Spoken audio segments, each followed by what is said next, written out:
마태복음 25장 31절 4절에서 6절. 당신은 양입니까? 염소입니까? 1. 예수님은 자신의 재림을 어떻게 묘사하셨으며 그때 모든 민족은 어디에 모이게 됩니까?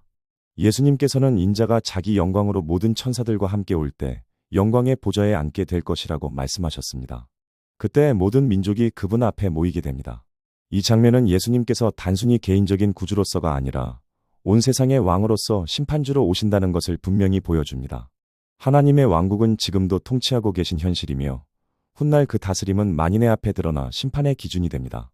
죄로 인해 하나님을 거부하고 자신을 주인 삼아 살아가는 자들은 이 보좌 앞에서 그들의 행위에 따라 판결을 받게 됩니다. 이 재림은 은밀한 사건이 아니라 모든 인류 앞에 펼쳐질 영광의 날입니다. 2. 예수님은 인류를 어떻게 나누실 것이며 각각 어떤 부류로 비유하셨습니까? 예수님께서는 목자가 양과 염소를 나누듯이 모든 민족을 두 부류로 나누신다고 하셨습니다. 양은 오른편에, 염소는 왼편에 두십니다. 이 구분은 단지 외적인 모습이 아니라 각 사람의 본성과 믿음의 실체에 따른 구분입니다. 양은 예수님의 음성을 듣고 따르며 그분의 다스리심에 순종하는 자들을 상징합니다. 반면 염소는 자기 뜻대로 살아가며 하나님의 음성에 귀 기울이지 않은 자들을 가리킵니다.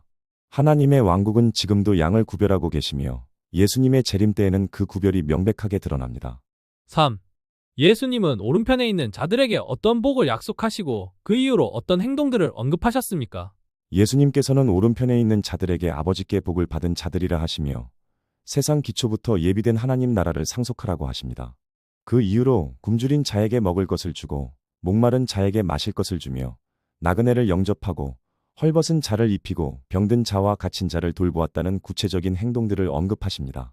이는 단순한 자선이 아니라 하나님께서 다스리시는 삶의 열매입니다. 성령님의 인도하심을 따라 살아가는 성도는 이웃을 향한 사랑과 실천으로 하나님의 통치를 드러냅니다. 그런 자들에게는 하나님 나라의 상속이 약속되어 있습니다.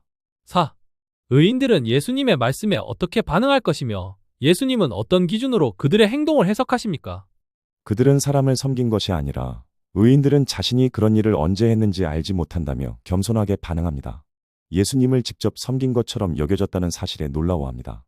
이에 대해 예수님께서는 지극히 작은 자 하나에게 한 것이 곧 자신에게 한 것이라고 말씀하십니다.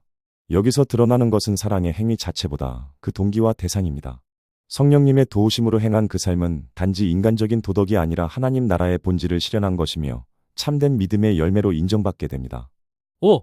예수님은 왼편에 있는 자들에게 어떤 심판을 선언하시며 그 이후로 어떤 행위의 부족을 지적하십니까? 예수님께서는 왼편에 있는 자들에게 그들이 마귀와 그 사자들을 위해 예비된 영원한 불에 들어가라고 말씀하십니다. 그 이유는 굶주린 자를 먹이지 않았고 목마른 자에게 마시게 하지 않았으며 나그네를 영접하지 않고 헐벗은 자를 입히지 않았으며 병든 자와 갇힌 자를 돌보지 않았기 때문이라고 하십니다.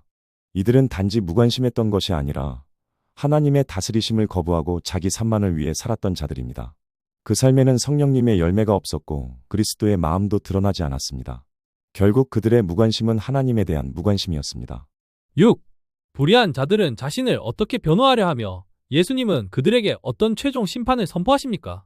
불의한 자들은 자신들이 언제 주님께 그런 일을 하지 않았는지 반문하며 변호하려 합니다. 그러나 예수님께서는 지극히 작은 자 하나에게 하지 않은 것이 곧 자신에게 하지 않은 것이라고 말씀하십니다. 그들에게는 영원한 형벌이 선언되고 의인들은 영생에 들어가게 됩니다. 이 최종 심판은 단순한 행위의 평가가 아니라 그 사람이 누구의 다스림 아래 살아왔는지를 드러내는 선언입니다. 성령님의 인도하심 없이 자신의 뜻대로 살아온 삶은 결국 하나님의 왕국과는 아무런 상관이 없는 것으로 드러나게 됩니다. 결론. 예수님께서는 다시 오셔서 모든 인류를 심판하실 것이라고 말씀하셨습니다. 그 심판은 단지 종교적인 고백이나 외적인 행위로 나뉘는 것이 아니라 삶 전체가 하나님의 통치 아래 있었는지 여부로 판가름됩니다. 성도는 지금도 성령님의 인도하심 안에서 이웃을 사랑하고 섬기며 살아가야 하며 그 삶은 하나님의 다스리심을 드러내는 증거입니다. 반면 자기 뜻대로 살아가는 삶은 그 열매를 통해 심판받게 됩니다. 지금은 그 열매를 준비할 수 있는 은혜의 때입니다. 적용 질문. 일라는 지금 예수님의 다시 오심 앞에 어떤 마음과 삶의 태도를 가지고 있습니까? 이내 삶에는 성령님의 도우심으로 나타나는 사랑의 열매가 맺히고 있습니까? 삼작은 자들을 향한 나의 태도는 곧 예수님을 향한 태도라는 사실을 기억하고 있습니까? 사내 일상의 선택과 행동이 하나님의 통치를 드러내고 있습니까? 오훗날의 심판 앞에 나 의인의 무리에 속한 자로 분명히 서 있을 수 있겠습니까?